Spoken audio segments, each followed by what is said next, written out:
भविष्यवाणी के इतिहास में और एक नई कड़ी जुड़ी और त्रिमूर्ति का महामस्त्र का अभिषेक ऐसा लगा जैसे बाहुबली के भगवान के अभिषेक में ही शामिल हो गए हों।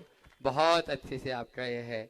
और पांचों छुल्लर जी का आज दीक्षा दिवस भी आप लोगों ने बहुत उत्साह और उमंग से मनाया है। आज के इस विशेष शंका समाधान के सत्र में अपन चलते हैं और सर्वप्रथम मैं बुला रहा हूं श्रीमती लिपि नियम जैन, शिक्षिका शासकीय विद्यालय, और तैयार रहेंगे अशोक जी जैन वेदराज।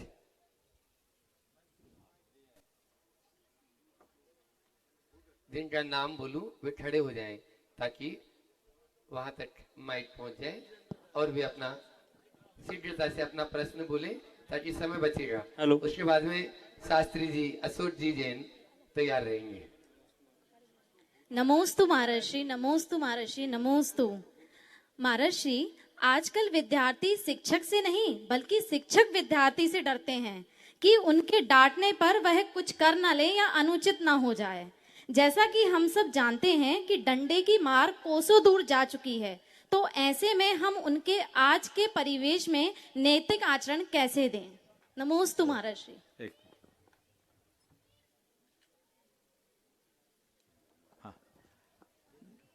देखिए, बहुत ही गंभीर सवाल आपने उपस्थित किया है।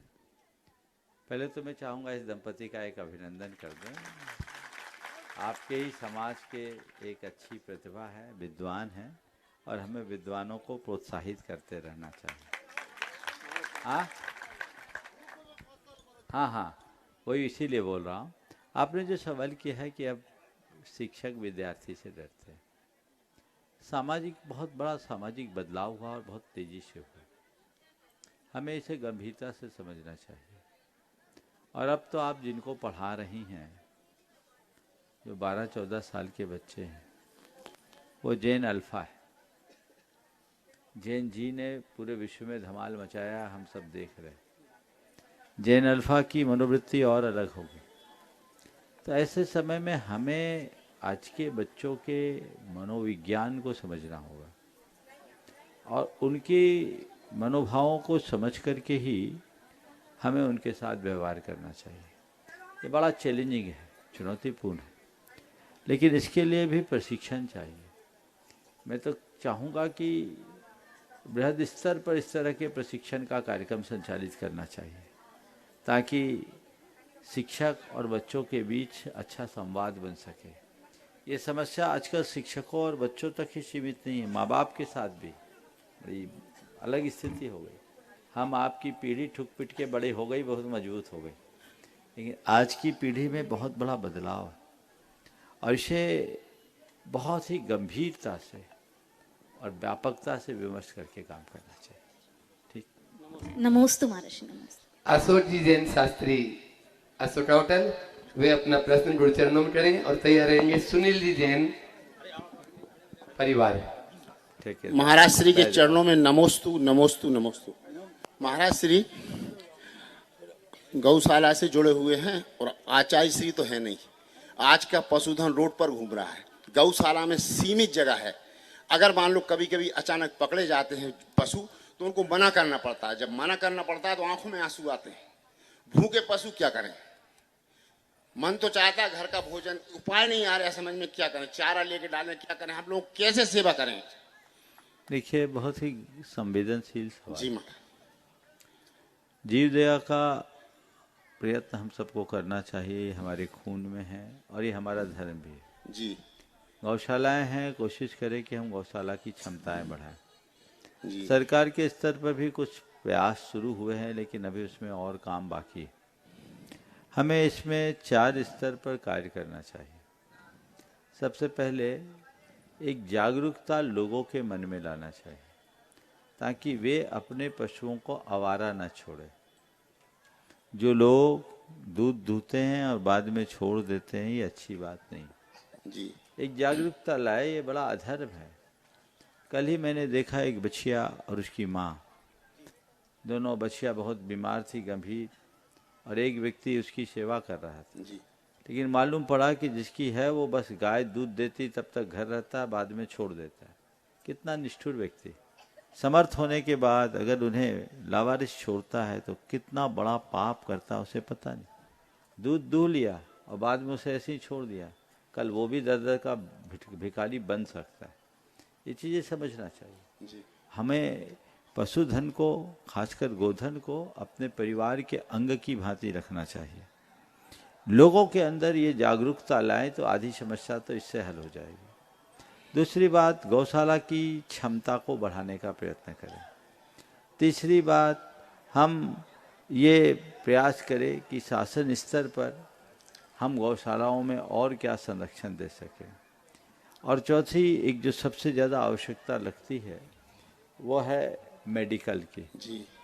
दुर्घटनाग्रस्त जो भी गोवंश है उनके लिए आप शीघ्रातिशीघ्र गौशाला में प्रवेश दिला सके, इसका प्रयास आप लोगों को करना चाहिए। जी। उनके संरक्षण का उपक्रम आप सबको करना चाहिए। उनके लिए जो यथोचित व्यवस्थाएं बन सके वो करने का प्रयास करना चाहिए कि एम्बुलेंस भी रखना चाहिए ताकि आपको एक कॉल हो और आप उनको ले जाएं और वहाँ आपके पास 24 घंटे चिकित्सक उपलब्ध हो। ऐसी व्यवस्था शासकीय स्तर पर भी करे, समाज के स्तर पर करे, आप लोग पहल करिए। मैं चाहूँगा अगर इस तरह की कोई पहल होती तो देवदेव महासंघ भी इस क्षेत्र में आगे आपको सहयोग दे जी। और सिलवानी समाज इसका बीड़ा उठाए। महाराज जी, थोड़ा लेट ये सवाल आया है, अभी भी लोग अगर इसमें जुड़ करके काम करें। और मैं तो हमेशा कहता हूँ जीव दया तो हर व्यक्ति को करना ही चाहिए। अभी हम तो कोई भी धार्मिक अनुष्ठान जीव दया के बिना अधूरा ही मानते हैं। आप लोगों ने जो जन्म कल्याणक में भी इस बार राशि आपकी आई है या इस पंच कल्याणक के निमित्त जो भी आई है, इसको ऐसे ही कार्य में नियोजित करें और आवश्यकता अनुरूप और धनराशि एकत्रित करें। आप अपील करोगे तो लोग उसमें कमी नहीं करेंगे। ठोस कार्य योजना बना करके संपर्क करें। जी महाराज, नमोस्तु महाराज जी, नमोस्तु। सुनील जी वेदराज वे अपना प्रश्न गुरु चरणों में कर रहे हैं और उसके बाद में तैयार रहेंगे सुकी सी मनिया से अपने बीच में जुड़ाई करें। सिलवानी के खड़े बाबा की प्रकाश, सुनीता, सोनम, शुभम, जैन, सुकी सी मनिया भोपाल पूरे परिवार के साथ। हेलो, मैं बुलाना चाहूंगा हमारे अध्यक्ष महोदय जय भैया, छिदामी भैया, अभिषेक सिंह आए। भैया बोलो ना, आप अपना तो बोलो। जी महाराज जी, नमोस्तु। मैं मन की बात कह रहा हूँ महाराज जी, जो कि मोदी जी कहते रहते हैं, ये समाज के वो जनता के लिए बोलते हैं। महाराज जी, हम लोग जो है ना, मेरी भावना है ये थोड़ी सी। ओम, 1 मिनट से ज्यादा नहीं, 3 मिनट का। नहीं 1 मिनट। जी महाराज जी, जी महाराज जी, हम लोग जो है ना, जी महाराज जी, बोलो बोलो, हाँ जल्दी बोलो। नमोस्तु महाराज जी। हम लोग जो है ना महाराज जी, सिलवानी से जब जैसी नगर के लिए जा रहे थे तो बड़े डरते डरते आपके चरणों में पहुंचे थे महाराज जी कि महाराज जी का आगमन होगा कि नहीं होगा।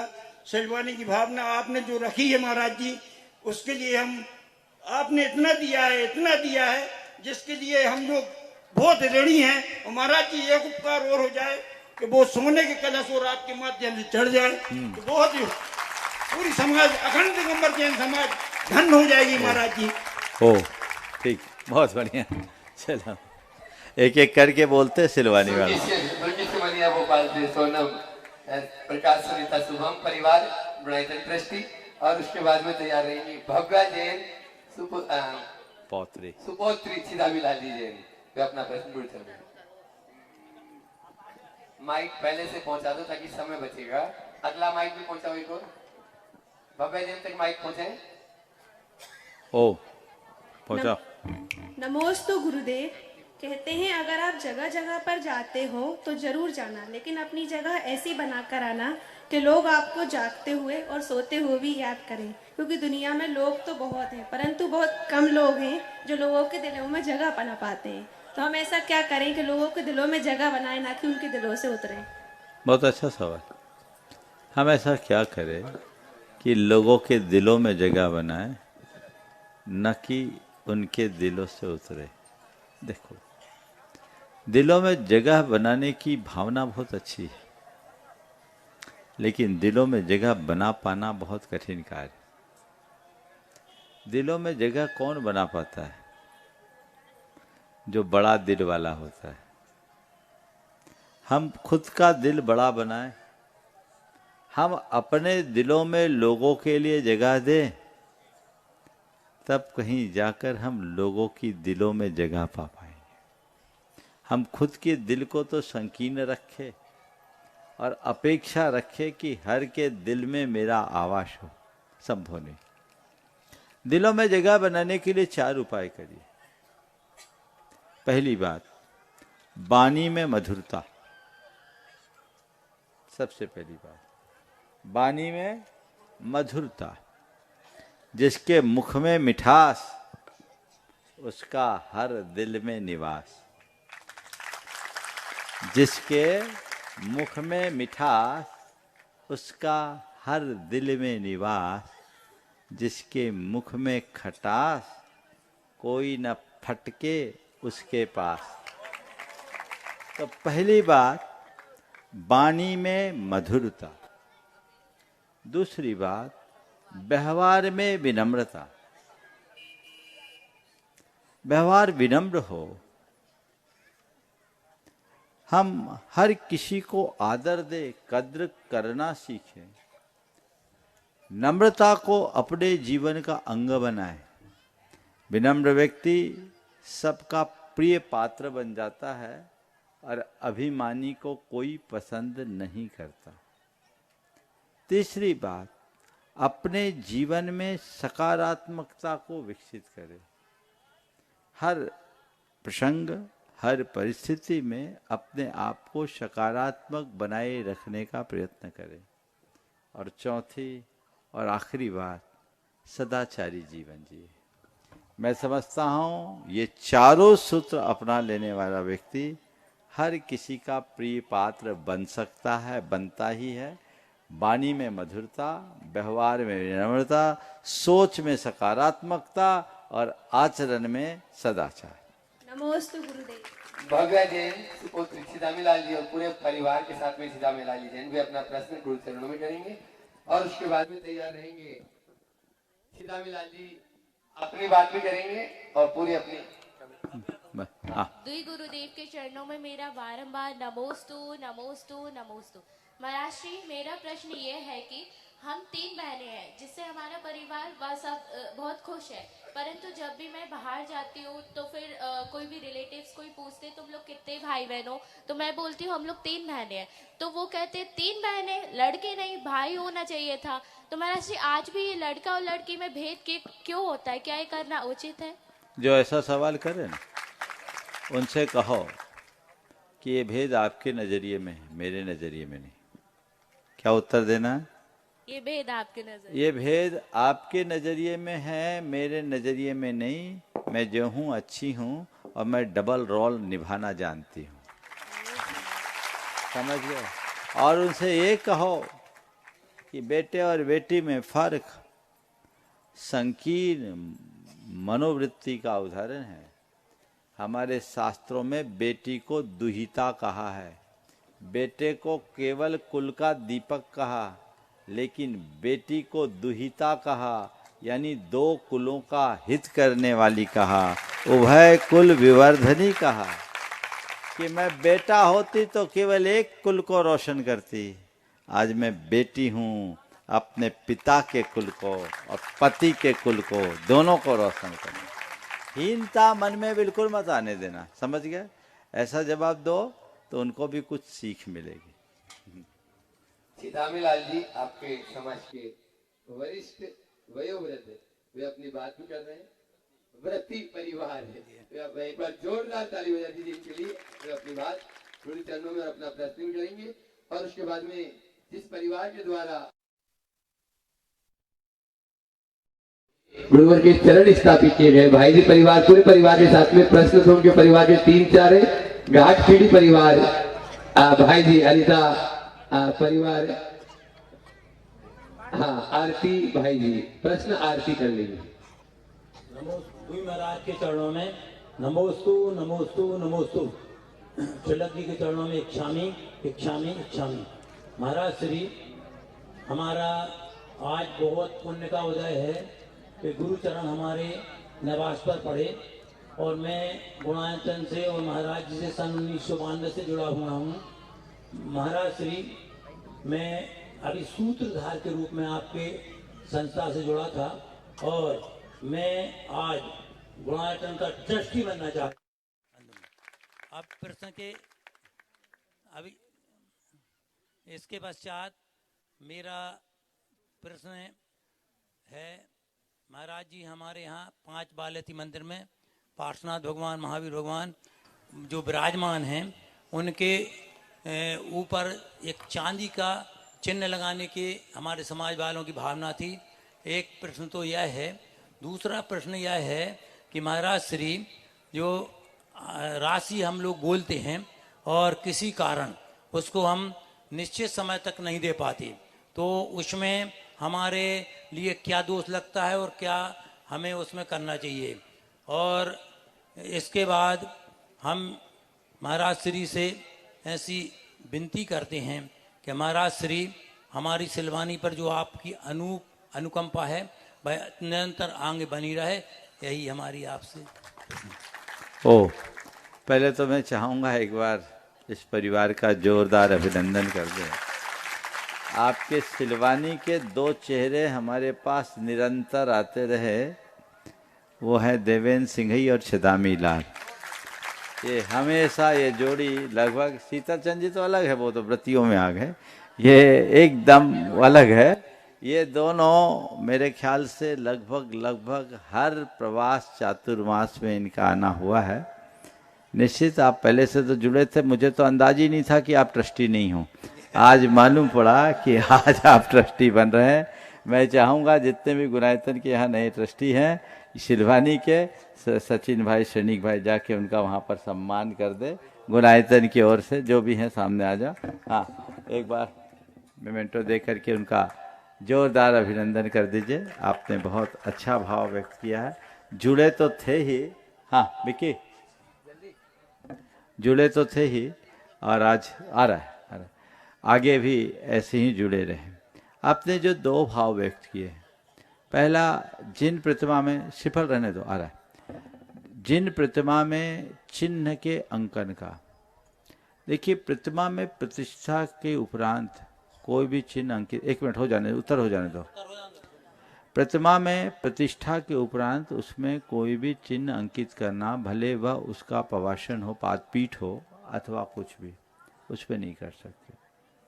बेदी में आप भले कर सकते हैं यदि उपयुक्त स्थान हो तो, लेकिन उसमें भी उत्तम द्रव्य से उसको चिपकाइए। जो हो वो शुद्ध होना चाहिए, हर किसी वस्तु से नहीं। इसलिए इसको देख के कर सकते। मुझसे भी आपके यहाँ के कुछ युवाओं ने कहा था, बहुत उत्साही उन लोगों ने बहुत भव्य वेदी बनाई है पार्श्वनाथ भगवान की, मन देखकर प्रसन्न होता है। ऐसी भावना से प्रेरित होकर वो और जगह लगाना चाहते हैं, लेकिन वो शास्त्रानुरूप नहीं है। ऐसा विकल्प नहीं करना। चिन्ह दिखे चाहे नहीं दिखे, आपको ऐसा लगता है तो उन भगवान की अर्घ की पट्टिका बना दीजिए अच्छी, और ऐसी जगह रख दीजिए जिसे देख के लोग समझ ले। अर्घ में चिन्ह अलग से बना दो, एक अलग पट्टिका बना दो, है ना, ये सॉल्यूशन है ना, बस पास में रख दो। भगवान को अब छेड़ना अच्छी बात नहीं।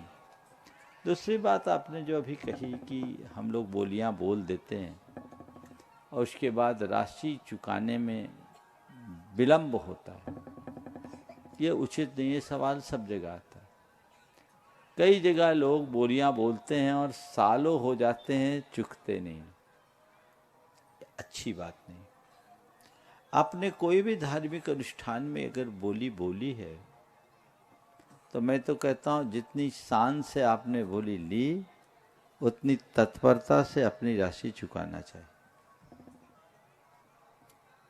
कोई बड़ी राशि है, एक बार शीघ्रता से चुका पाना संभव नहीं है, तो आप अपनी कंडीशन बोली लेते समय बता दो, मैं ये राशि इतनी समयावधि में दूंगा, और आप मांगने वाले की प्रतीक्षा किए बिना तय समय में दीजिए।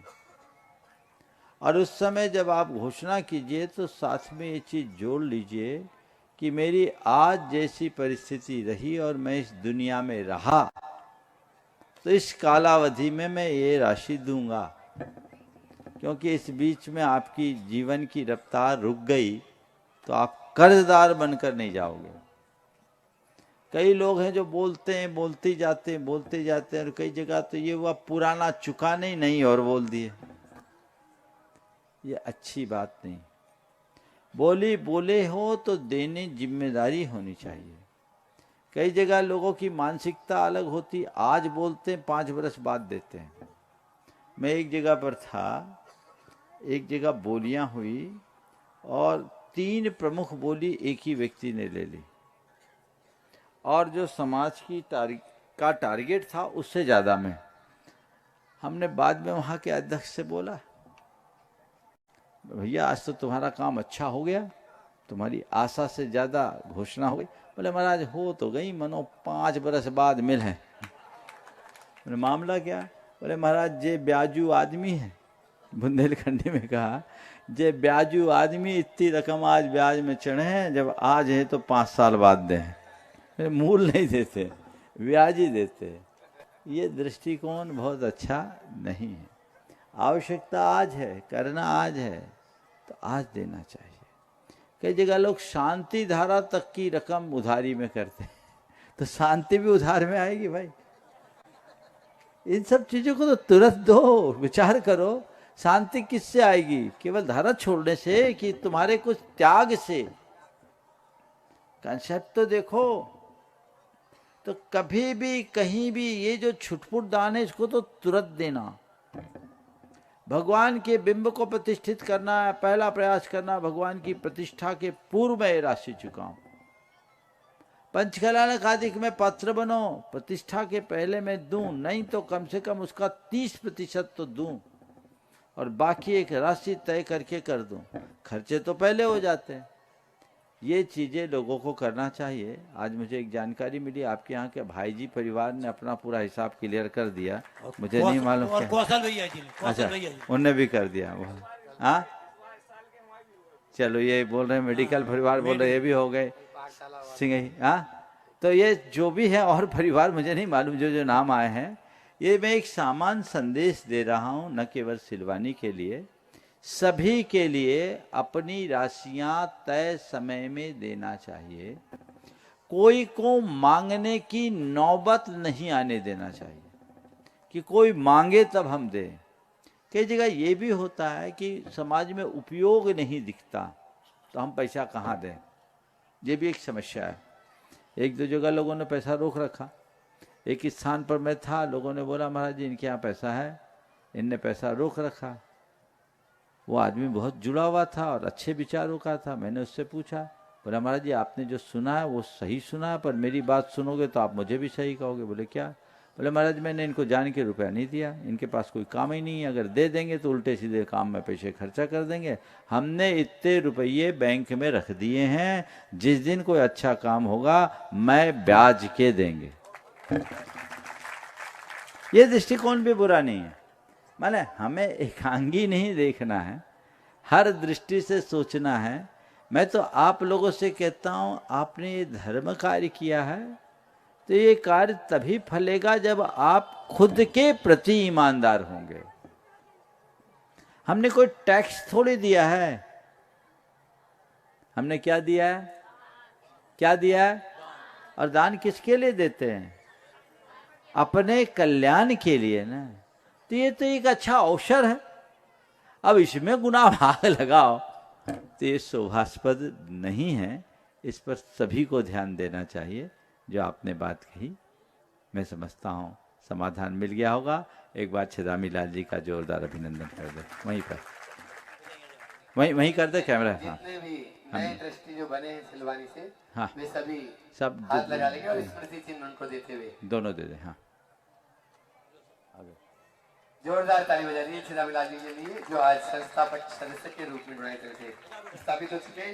और अब उसके बाद में भाई जी परिवार घाटखेड़ी वाले, जिन्होंने आज आचार्य श्री जी के चरणों में स्थापित और वेदी का पुण्यार्जन प्राप्त किया, वे अपना प्रश्न गुरु चरणों में आरती दें, माइक पहुंचाए सिद्धता से।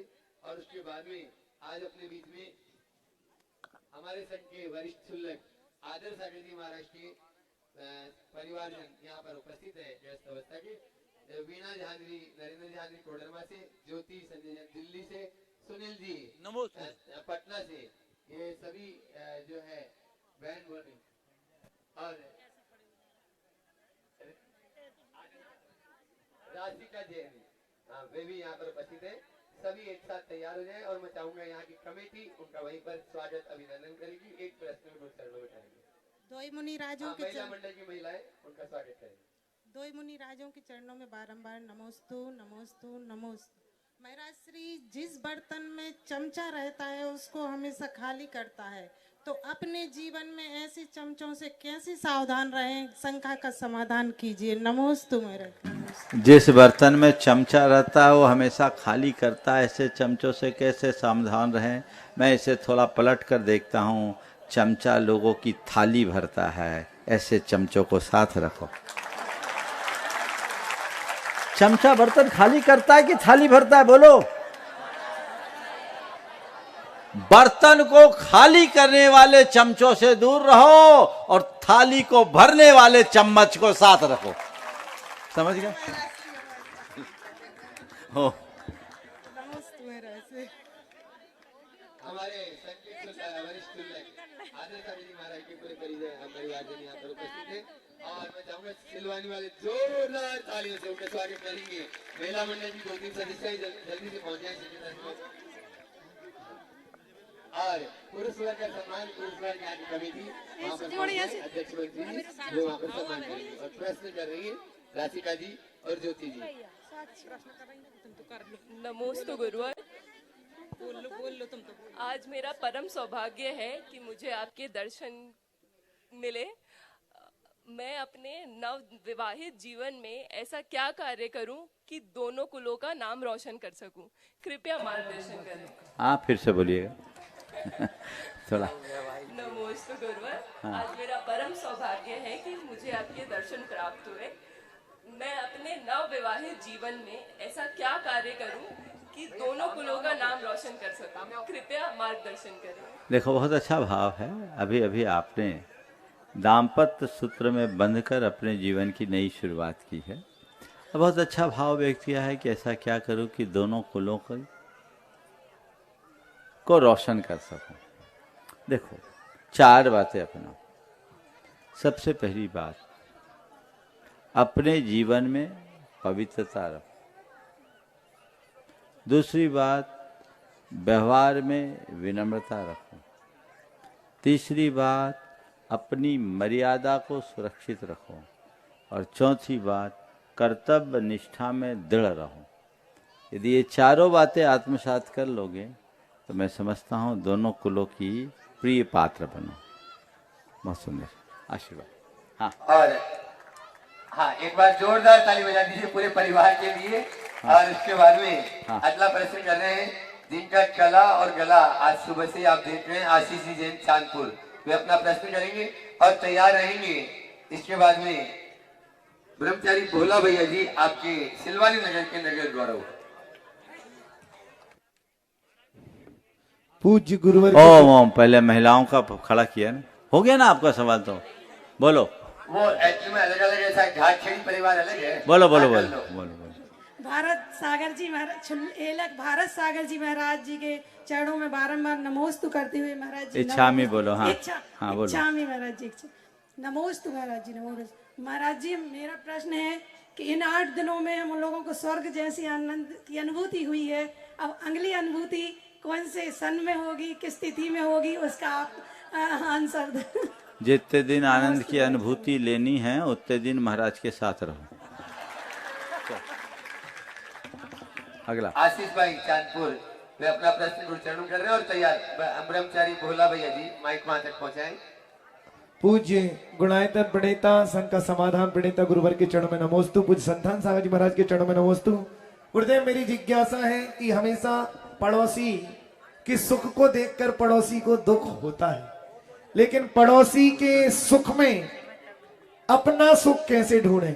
नमोस्तु नमोस्तु। फिर से बोलो। गुरुदेव कहते हैं कि पड़ोसी के 2-3 काम चल रहे एक साथ। हाँ बोलो। पड़ोसी के सुख को देखकर पड़ोसी को दुख होता है। हाँ, लेकिन भगवान, ये कौन सा उपाय करें कि व्यक्ति अपने पड़ोसी के सुख को देखकर खुद को सुखी महसूस करे? नमोस्तु। बहुत अच्छा भाव व्यक्त किया। पड़ोसी के सुख को देखकर पड़ोसी दुखी होता है। हम पड़ोसी के सुख को देखकर कैसे सुखी बने? कुछ ना करो, पड़ोसी के सुख को देखकर वही सुखी होगा जो पड़ोसी के दुख से दुखी हो। और किसी के दुख से दुखी मनुष्य तभी होता है जब उसके प्रति हमारे हृदय में संवेदना हो। तो अपने हृदय को संवेदनशील बनाएं। आपके अंतरंग में संवेदना होगी तो आप पड़ोसी के दुख से दुखी हुए बिना नहीं रहोगे, उसे अपना मानोगे। और जब आप अपना मानोगे तो उसके सुख में सुखी हुए बिना नहीं रहोगे। तो आज के समय में सबसे ज्यादा आवश्यकता है अपनी संवेदनशीलता को विकसित करने की। तकनीकी के इस युग में सबसे ज्यादा ह्रास यदि हुआ है तो मानव मन की संवेदना का हुआ। हमें अपनी संवेदना को विकसित करने का सत प्रयत्न करना चाहिए। आपके नगर के नगर गौरव और जिन्होंने पूरा गुरुवर का पूरा लाभ उठाया है इस प्रवास में, ऐसे ब्रह्मचारी भोला भैया जी वे अपना प्रश्न गुरु चरणों में कर रहे हैं। और उसके बाद में महिला मंडल सिलवानी की महिलाएं सभी एक साथ तैयार रहेंगी, एक प्रश्न गुरु चरणों में करेंगी। स्वामी जी नमोस्तु नमोस्तु। 8 साल। मेरा प्रश्न थोड़ा आध्यात्मिक है। भगवान पंचम काल में द्रव्य को उपादान बनाए कि पर्याय को उपादान बनाए? थोड़ा बहुत अच्छा। पहले तो एक बार भोला भाई का जोरा अभिनंदन कर दो। अभी इसे इस रूप में देखकर मन बड़ा हर्षित है। अब भावना भाता हूँ आगे इसको और दूसरे स्वरूप में देख पाऊँ, है ना। तब सिलवानी का गौरव ज़्यादा बढ़ेगा। आपने पूछा है अपने द्रव्यगत उपादान को बढ़ाए या पर्याय रूप में उपादान को बढ़ाए। देखो, ओम शांति शांति शांति। द्रव्यगत शक्ति तो द्रव्य में स्वभावतः है। आवश्यकता पर्यायगत योग्यता को विकसित करने की है। हर मिट्टी में घड़ा बनने की शक्ति है और द्रव्यगत शक्ति की दृष्टि से देखें तो बालू में भी घड़ा बनने की शक्ति है। परंतु जब पर्याय योग्यता की दृष्टि से देखते हैं तो लौंधे के रूप में परिणत मिट्टी ही घट का रूप ले सकती है। तो घट रूप कार्य को उत्पन्न कौन करेगा? ओम माताओं, घट रूप का। अब आप लोग नहीं सुधरे, हमने तो अपने आप को सुधार लिया। यही पर्याय योग्यता है। तो मैं कह रहा हूं घट रूप कार्य में परिणत कौन होगा? मिट्टी या लौंधे के रूप में परिणत मिट्टी? लौंधे के रूप में। तो हमें अपनी पर्यायगत योग्यता को विकसित करने का प्रयत्न करना चाहिए। और ये पर्यायगत योग्यता बिना निमित्त के नहीं प्रकट होती। मिट्टी अपने आप लौंधा नहीं बनता, उसके लिए क्या करना पड़ेगा? कुम्हार, अनुपात में जल का मिश्रण, उसको ओम, अनुपात में जल का मिश्रण, समझ गए? और उस अनुपात में जल का मिश्रण करके उसको सही तरीके से गूंथे, फिर उसे चाक पर रखे, फिर घट बनाने का कुम्हार विकल्प करे, तब उस मिट्टी से घट बनेगा। तो पर्याय योग्यता को विकसित करने के लिए हमें सन्निमित्तों का आश्रय लेना चाहिए। जिस द्रव्य में शक्ति नहीं उसमें पर्याय विकसित नहीं हो सकती। लेकिन प्रत्येक पुद्गल में पुद्गल संबंधी सर्व परिणमन की शक्ति है। इसी तरह प्रत्येक भव्य जीव में मोक्ष गमन की शक्ति है। पर पर्याय योग्यता कब प्रकट होगी? जब निर्गंथ रूप को धारण करेगा। निर्गंथ रूप को धारण करने के बाद जब उसके अंतरंग में भेद रत्नत्रय प्रकट होगा। ये कैसे होगा? ये गुरु की कृपा से होगा। इसमें जो भी बाह्य निमित्त है वो मिले, उसके लिए हम सतत प्रयत्नशील होकर जब अपना उद्यम करते हैं तब हमारा मार्ग प्रशस्त होता है। समस्त महिला मंडल सिलवानी अध्यक्षा रश्मि जी जैन के नेतृत्व में और उसके बाद में यहाँ की पाठशाला परिवार जो अब प्रमाणिक पाठशाला से जुड़ चुकी है, तो उसमें अभी नई जो बहनें हैं वे भी और जो पुरानी जो यहाँ की पाठशाला की संचालिकाएं हैं वे भी संरक्षक गण। मुनिवर द्वय के चरणों में बारंबार नमोस्तु नमोस्तु नमो। सजोलो दीप थाली में देख मेहमान आए हैं, सिलवानी समाज की तपस्या से खिंचे भगवान आए हैं, नमोस्तु गुरुवर नमस्ते। हे गुरुवर, संयोग भाग के अधीन है या हमारा पुरुषार्थ के अधीन है, कृपया शंका का समाधान कीजिए। हे गुरुवर नमोस्तु। संयोग भाग्य के अधीन है या हमारे पुरुषार्थ के अधीन है? देखो, संयोग तो संयोग है। अब मेरे भाग्य में क्या है ये तो मुझे पता नहीं, पर मैं क्या चाहता हूं इसका मुझे पता है। तो मैं तो यही कहूंगा, इस चक्कर में मत पड़ो, जो तुम्हारे हाथ में वो कर लो, संयोग अपने आप बन जाएंगे। हे गुरुवर, अगर ये सोच रखो कि जब मेरे भाग्य में होगा तब संयोग बनेगा, तो पता नहीं न नौमन तेल न राधा नाचे। वो भाग्य का तो ठिकाना ही नहीं है। और अभी मुझे जो करना उसके लिए मुझे अपेक्षित अनुकूल संयोग बनाना है, ऐसी भाव दशा के साथ जब करोगे तो रास्ता प्रशस्त होगा। आशीर्वाद। चलो अगला। ब्रह्मचारिणी ऋचा दीदी नहीं, पहले दिगंबर पाठशाला टैलेंट प्रमाणिक पाठशाला ब्रह्मचारिणी ऋचा दीदी भी अपना प्रश्न कर रही, वो पाठशाला में अभी है भी। अभी तो जो है उनको करा दो। हाँ। ऋचा दीदी यहीं पे आ जाओ। हाँ, इनके साथ आ जाओ। ये अभी पहले भी पाठशाला में पढ़ाती थी और आगे भी ये कंप्यूटर भी जानती है। एक बार जोरदार ताली बजा दे। और पारस जी और इनके नेतृत्व में नई बहनें भी इस पाठशाला में जुड़ चुकी हैं। और अगला प्रश्न कर रहे ब्रह्मचारिणी सरिता दीदी, बबीता दीदी सिलवानी। बबीता सवाल करेगी।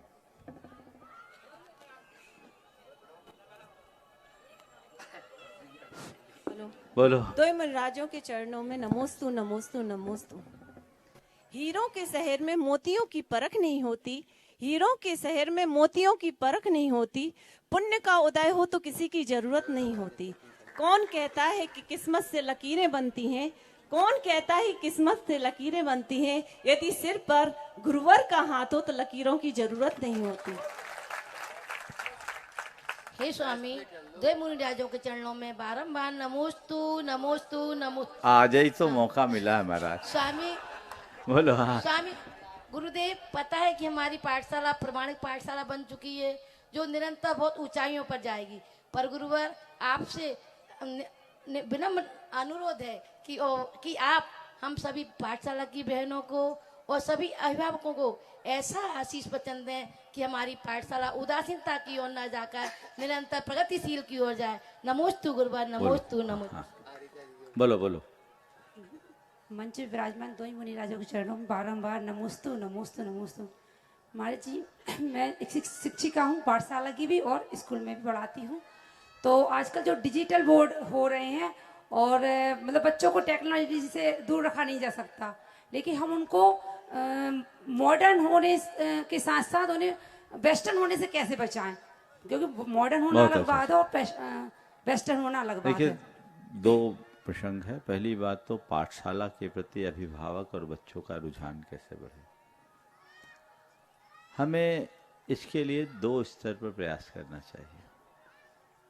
पहला संपर्क जी महर्षि, और दूसरा तकनीक। आपको चाहिए कि पाठशाला के लिए हर अभिभावक से संपर्क करें, उन्हें ये बात समझाएं कि बच्चों को पाठशाला भेजना कितना जरूरी है। और हम तो बोलते हैं कि जिनके बच्चे नहीं आए चले जाओ, नाश्ता भी कराना पड़ेगा, दूसरे दिन बच्चे को भी भेजेंगे, चले जाओ। बोले हम आज आपके घर आए, आपका बच्चा नहीं आ रहा है, आप चलिए अपने बच्चों को भेजिए। दूसरी बात, आज के हिसाब से आज के बच्चे बहुत तेज हो गए। और आप सब समाधान तो बच्चों के पास पहले ही से, तो अब बच्चों को रटा करके आप नहीं सिखा सकते। आज आप बच्चों को खेल खेल में बातें सिखा सकते हैं। आप लोग प्रामाणिक पाठशाला से जुड़े हैं। आज अपने बीच प्रामाणिक पाठशाला की कोऑर्डिनेटर ज्योति जी हैं, यहाँ खड़े हो जाए एक बार। ये दिल्ली में हैं और पाठशालाओं के संचालन के कार्यक्रमों को ये बहुत अच्छे से आगे बढ़ाती हैं। एक बार इनके ही साथ आ जाओ तो अच्छा लगेगा। ये हमारे संघ के क्षुल्लक आदर सागर जी महाराज की भगनी भी है और इसमें इतनी एक्टिविटीज कराते हैं बच्चों से, उसकी बुक्स भी है, तो बड़े इंटरेस्टेड होकर के बच्चे करते हैं। और इन्हीं ने बोला था दिल्ली जैसी जगह में जहाँ पाठशाला के नाम से बच्चे भागते थे, अब भागकर बच्चे पाठशाला आते हैं। तो उनकी रुचि क्रिएट करो। थोड़ा सा अब समय के अनुरूप परिवर्तन करना पड़ेगा। बच्चों के जीवन में संस्कार जगे जमे ऐसा प्रयास करें, सुनिश्चित अच्छा होगा। आपने जो सवाल किया कि बच्चों को हम मॉडर्न बनाए, वेस्टर्न बनने से कैसे बचें। देखिए, आधुनिकता हो लेकिन बच्चों के सामने औचित्य का बोध भी कराए। तकनीक कितना आवश्यक है, कहाँ आवश्यक है, कितना अपेक्षित है, इस भेद रेखा को अगर हमने बच्चों के हृदय में बिठा दिया तो बच्चों में भटकाव नहीं होगा। बच्चों को बोलो कि बेटा देखो, स्क्रीन टाइम ज़्यादा अच्छा नहीं होता, पहली बात। दूसरी बात, हम अपने इस मोबाइल और स्क्रीन के माध्यम से अपनी क्रिएटिविटी को खंडित न करने दें।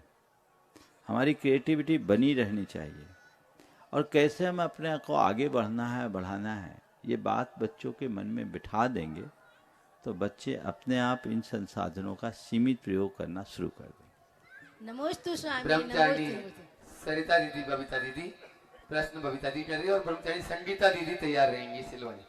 नमोस्तु महाराज श्री। जब भी महाराज श्री को सुनते हैं तो दो पंक्तियां याद आती हैं। इनके अल्फाज में हमने सरस्वती को उतरते देखा है। इनके ओठों से हमने समयसार को झरते देखा है। जब से रखा है सर इनके पाक कदमों पर हमने अपनी तकदीर को बदलते देखा है। महाराज श्री बहुत ज्ञानी है, अध्यात्म प्रेमी है, बहुत वात्सल्य प्रेम इनके अंदर है। ये आचार्य श्री जी इनको बहुत अच्छे से जानते थे, मानते थे और इसी के फलस्वरूप इनका सारा जीवन पूज्य आचार्य श्री की वात्सल्यमयी गुरु कृपा और गुरु भक्ति से भरा हुआ है। तो हम चाहते हैं महाराज श्री आप अपने गुरु कृपा का कोई एक संस्मरण हम सबके लिए सुनाएं। देखो, मैं एक घटना सुनाता हूँ। मैं ब्रह्मचारी था, उन दिनों संघ की व्यवस्थाएं बिल्कुल अलग थी, आज जैसे साधन नहीं थे। हम दो ब्रह्मचारियों की ड्यूटी लगती थी सामान ले जाने में। चटाइयों का बंडल हम लोग अपने कंधे पे लादते थे, बसों पे लाद के एक स्थान से दूसरे स्थान पर जाते थे, पैदल चलते थे, एक बार भोजन करते थे और पहुंच करके संघ की पूरी व्यवस्था अपने हाथों से करते थे। सुबह से हम लोग बिहार करके चले दोपहर में और 20 किलोमीटर बिहार करके मेहरोनी पहुंचे थे। गांव का नाम खजुरिया से मेहरोनी, 1985 की बात है। शाम का समय था, सबकी चटाइयाँ लगा रहे थे। एक एलक महाराज अपना कमंडल एक मुड़ेर पे रखे हुए थे। हमने चटाइयाँ लगाई, चटाई कहीं से वाइब्रेट हुई, चटाई गिरी, उससे वो कमंडल औंधे मुंह गिर गया, कमंडल का सिर फूट गया। आचार्य महाराज आवर्त कर रहे थे, सामायिक में बैठ गए, उनने देख लिया था सर। अब एलक जी तो उन दिनों कमंडल बहुत दुर्लभ होते थे और उनका कमंडल था भी बहुत सुंदर। अब उनने तो हमको हड़का दिया, क्योंकि उन दिनों आचार्य महाराज बहुत कड़क भी थे। ऐसा कहा कि एक ब्रह्मचारी के हाथ से घड़ी घूमी थी तो गुरुजी ने कहा था अपना कपड़ा बेच के घड़ी लाओ। श्रावक कहाँ से लाएगा घड़ी, क्यों इसको नहीं संभाला। अब जो भी हो, हमको डरा दिया, रात भर नींद नहीं आई। अब हम कमंडल कहाँ से लाएंगे। सुबह गुरु चरणों में ही सामायिक करते थे, वहीं पाठ किए, भक्ति किए। भक्ति के बाद बिहार से पूर्व आचार्य महाराज ने उन ऐलक जी को बुलाया। मैं डर रहा था कि डांट मुझे पड़ेगी। ऐलक जी को बुलाया और कहा वो कमंडल वहां क्यों रखे थे, वो कमंडल वहां क्यों रखे थे, इसमें ब्रह्मचारी की क्या गलती। वो पैदल चल कर के आया, 20 किलोमीटर चल के आया, जून का महीना था, 20 किलोमीटर चल कर आया। गलती आपकी है, आपने गलत जगह कमंडल रखा, अब आपको वही कमंडल रखना पड़ेगा।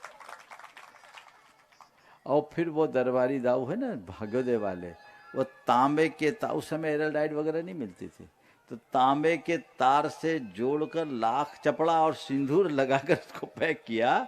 और छुल्लक जी को फूटे, एलक जी को फूटे सिर का कमंडल उसके बाद 2 बरस तक रखना पड़ा। हम बच गए। अब मैं समझता हूँ यही गुरु कृपा है। हमारी तो हालत खराब हो गई थी, तो गुरु की कृपा ऐसी ही बरसती है। ऐसे कई प्रसंग हैं जो जीवन को बड़ा आनंद भी देते हैं और सीख भी देते हैं। हालांकि मेरी कोई गलती भी नहीं थी, गलती उनकी ही थी। और उनने उस दिन मैंने तब से सीखा कि कमंडल वगैरह रखने का स्थान भी सुनिश्चित होना चाहिए। और गुरु जी की विशेषता रहती थी, वो चीज़ों को देखकर समझ करके ही करते थे। नहीं तो एलक जी ने तो कोई कसर नहीं छोड़ी थी, हमारी खटिया खड़ी कर दी थी। चल हाँ।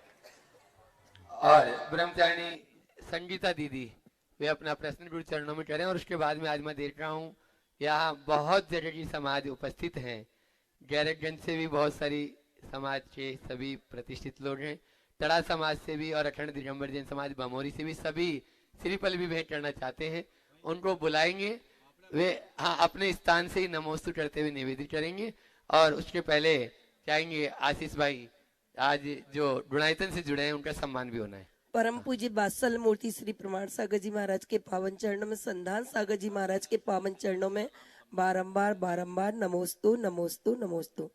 महाराज जी, धन का होना और धन का उपयोग होना, मेडिकल परिवार सुनील जी परिवार हमेशा पूछते हैं दीदी, कोई मंदिर बनवाता है नींव से लेकर शिखर तक, उसका पुण्य या फिर कोई अलग अलग चीजों में अपना दान देता है, मंदिर पूरा हो जाता है अलग अलग देने पर भी, तो इसमें क्या अंतर है? या पूरा मंदिर देना उसमें ज्यादा पुण्य है कि अलग अलग देना उस पर पुण्य? देखो, पहले तो गुरुदेव का एक वाक्य बताता हूँ। गुरुदेव ने एक बार कहा था, धन को पाना कदाचित पुण्य का फल हो सकता है। ये मेरे शब्द नहीं है, गुरुदेव के शब्द हैं।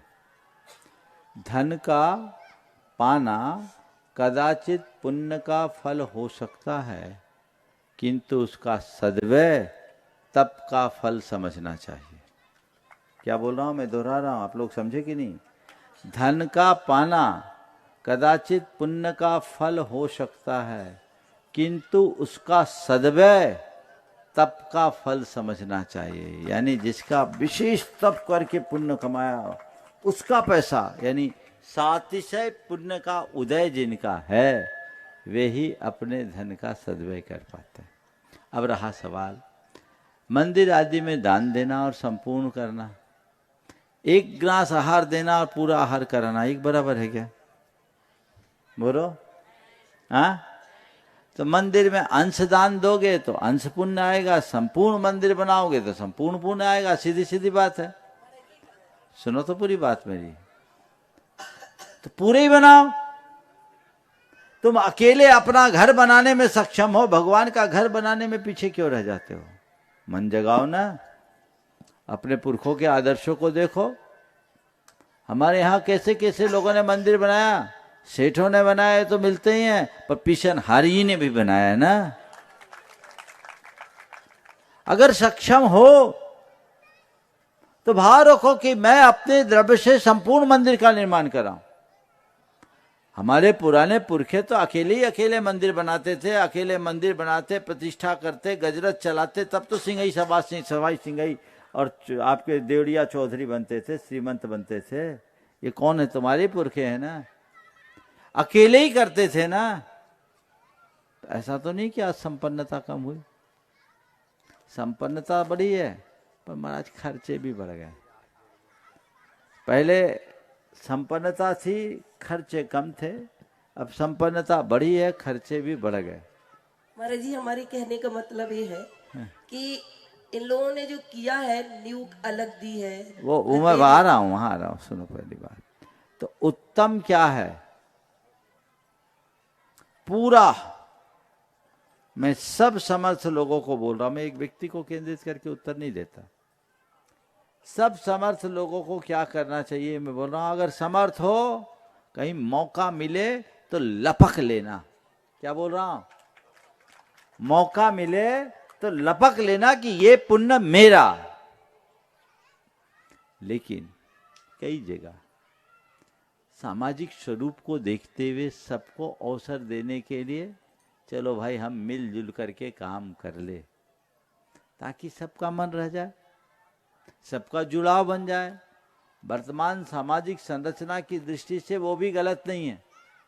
तो वहां केवल पुण्य लोभ का भाव न रखकर सामाजिक सद्भाव को ध्यान में रख करके भी काम किया जा सकता है, वैसा करना चाहिए। नमस्ते। और अभी जिन परिवारों ने आपके यहाँ पर सिडवानी समाज तो बहुत उदार है, और आपकी उदारता का एक नमूना तो हमने देख ही लिया इन 8 दिनों में। मैं सभी को आशीर्वाद देता हूँ इसी भाव के साथ कि उदारता आपकी बनी रहे। चलो। हेलो आशीष भाई, सीधे नाम लें। सब में से कर गुणायतन परिवार से जुड़ने का सौभाग्य गुणायतन सूत्रधार के रूप में जिन्होंने प्राप्त किया है, आदरणीय श्रावक श्रेष्ठी हुकुमचंद जी राजकुमार जी जैन, अध्यक्ष मराठी जैन समाज, राहुल सौरभ मयंक सरिता भारती दीक्षा जैन सेठ परिवार मराठी, और उनका सम्मान करेंगे मोमेंटम देके श्रीमान निर्मल कुमार जी बजाज ट्रस्टी गुणायतन। आइएगा। और इसके बाद तैयार रहेंगे प्रदीप कुमार जी, विनीता जी, प्राचेश, विभूति, आशीष, समीक्षा चंडीगढ़, पंच कल्याणक में जिन्होंने माता पिता बनने, परिवार के दामाद, हाँ माता पिता जो बने थे उनके दामाद परिवार है, उनका सम्मान करने के लिए मैं आवाज लगाऊंगा आदरणीय नवीन जी पटेल जो कि गुणायतन ट्रस्टी है। जो उपलब्ध है उनको कराओ ना। कहाँ है? बजाज नहीं है। हाँ? हाँ, आगे बोलो। आशीष सिंह जी आ जाए सम्मान के लिए। दूसरा नाम बोलो। तीसरा। हाँ। तीसरा जी आइएगा सम्मान के लिए। सम्मान करता निर्मल कुमार जी बजाज ट्रस्टी, आ जाइएगा। जो उपस्थित है वे दे दें यहाँ पर। मराठी परिवार। और अगला बोलो। चलिए दूसरा श्री प्रदीप कुमार जी, विनीता, प्राचेश, विभूति, आशीष, समीक्षा चंडीगढ़, पंच कल्याणक में माता पिता परिवार के दामाद, उनके सम्मान के लिए मैं आवाज लगाऊंगा नवीन जी पटेल ट्रस्टी जो कि गुणायतन ट्रस्टी हैं। आइएगा। और तीसरा नाम मैं आवाज लगाऊंगा जिन्होंने सूत्रधार के रूप में, गुणायतन सूत्रधार के रूप में सीमा जी, आयुषी जैन, श्वा, आजाद कुमार जैन, सियरमऊ वाले सिलवानी, और उनके सम्मान के लिए सचिन जी जैन ट्रस्टी, प्रशांत जैन ट्रस्टी आएंगे। आजाद जी का पूरा परिवार आ जाए एक साथ। और गुणायतन स्तंभ के रूप में जिन्होंने अपना सौभाग्य प्राप्त किया है, पूज्य एलक भारत सागर जी महाराज के गृह जीवन के परिवार ब्रह्मचारिणी, हाँ सूत्रधार से स्तंभ बने हैं ये परिवार, व्रती परिवार, एलक भारत सागर जी ब्रह्मचारिणी, सुभी दीदी व्रती, संतोष जी व्रती, रजनी जैन, अरिहंत जी, स्वाति जी, शशांक, रानू जैन, समस्त घाट घेरी परिवार और सरधना मेरठ परिवार, हाँ सिद्ध का नाम। इनके सम्मान के लिए मैं आवाज लगाऊंगा चौधरी मनोज जी, उज्जवल जी जैन, प्रशांत जी ट्रस्टी गुणायतन। आइएगा।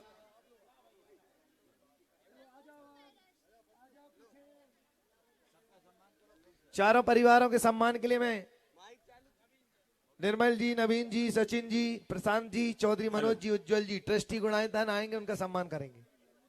जी हेलो। हुकुमचंद जी का परिवार सम्मान हो गया, प्रदीप जी परिवार पंच कल्याणक माता पिता, और तीसरा परिवार आयुषी जैन, आजाद कुमार जैन, सियरमऊ वाला परिवार। और अब खड़े हो जाएं। टड़ा से भी आज नवीन मंडल श्री विद्यासागर नवीन मंडल के सदस्य और टड़ा समाज शीघ्रता से खड़े हो जाएं और कैमरामैन उनको कैमरे से कैच कर लें। हाँ शीघ्रता से वही खड़े हो जाए ना टड़ा वाले। टड़ा ये खड़े हैं, टड़ा नबी और उसके बाद में बमोरी दिगंबर जैन समाज बमोरी और दिगंबर जैन समाज गैरतगंज वाले खड़े हो जाए और वही से अपना श्री पर समर्पण करते हुए आशीर्वाद प्राप्त। चलिए आज के राजकुमारी आरिका मोदी। आरिका मोदी अभी नहीं, ये कहाँ वाले हैं? बमोरी। चलिए एक बार इन सब की भावनाओं का जोरदार अभिनंदन कर दे। आप लोग बमोरी वाले अपना पुण्य थोड़ा और प्रगाढ़ बनाएं। आज हमारी ये गाड़ी टड़ा की ओर जा रही है, जो टड़ा तर गया था, तो यहाँ से हम लोग टड़ा अभी टला नहीं है, सियर मऊ होते हुए हम लोग जाएंगे। बाकी और लोग समय की प्रतीक्षा करें। यहाँ वाले खासकर खोना बाबा के लिए बहुत लगे हैं, वे लोग समय की प्रतीक्षा करें। बहुत बहुत आशीर्वाद। हाँ बोलो। चौथा परिवार इलक भारत सागा जी का परिवार आ जाए। हो गया, आप बोलो। सीधा मिल माइक दो इनको, सीधा मिला दो। हेलो महाराज श्री, हमारी सिलवानी अखंड ब्रह्म समाज महाराज श्री से बारंबार महाराज श्री के चरणों में नमोस्तु करते हुए आग्रह करती है कि हमारी समाज कितना जो गुरु के प्रति समर्पित है। महाराज श्री कोई ऐसा नाम हमारे समाज के लिए दें आप, जिससे कि हम उसको ऐसा देखो, सिलवानी की रंगत को देखते हुए इस नगरी को आपको धर्म नगरी बोलना चाहिए और अब आप अपने व्यवहार में लाना शुरू कर दें। चलिए एक बार भारत